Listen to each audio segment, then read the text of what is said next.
Sunday నేను మా ఆయన షికార్కి వెళ్ళామని నేను షార్ట్ పెట్టాను కదండి. అయితే మా ఆయన షాపింగ్లో నాకు ఈ 2 షూస్, అలాగే ఒక బ్లాక్ టీ షర్ట్, ఇదొక టీ షర్ట్ అండ్ ఈ స్వెటర్ కొనిచ్చారు. చాలా చాలా బాగుంది.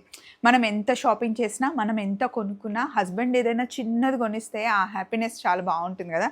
నేనైతే ఎంతో మురిసిపోయాను మా ఆయన షాపింగ్ చేసి నాకు నచ్చినవన్నీ కొనిచ్చారనమాట. ఇది మటుకి చాలా బాగుందండి. ఇది నేను కొనుక్కుంది ప్యాంతలూస్లో. కొంచెం కాస్ట్ ఓకేలే, 2000 పడింది. ఎందుకంటే క్వాలిటీ చాలా బాగుంది. దీనికి ఇక్కడ ఇలా షేప్స్ వచ్చాయి. జీన్స్ టీషర్ట్ మీద వేసుకున్నా, మామూలుగా ఇలా కుర్తీ మీద వేసుకున్నా కూడా బాగుంటుంది అని అనిపించింది. ఇందులో ప్లెయిన్ మొత్తం బ్లాక్ ఉంది, దానికన్నా ఇది బాగుంది అని అనిపించింది. మా హస్బెండ్ సెలెక్ట్ చేశారు, నాకైతే నచ్చింది. జీన్స్ మీద వేసుకునే టీషర్ట్ అయితే ఇది రెడ్ టేప్లో తీసుకున్నాను అనమాట. 74% ఆఫ్లో నాకు 700కి వచ్చింది. ఇది చాలా బాగుంది. షూస్ ఆల్రెడీ నేను మీకు చూపించేశాను. అక్కడ 70% నుండి 74% ఆఫ్ నడుస్తుంది అనమాట. ప్యాంటలూస్లో కూడా కలెక్షన్ చాలా బాగుందండి. చాలా రోజుల తర్వాత ఇద్దరం అలా బయటికి వెళ్ళాం. December 16th మా యానివర్సరీ కదా, శ్రీలంక ట్రిప్కి వెళ్తున్నామని షాపింగ్ చేస్తాం. చలో మరి, బాయ్ బాయ్.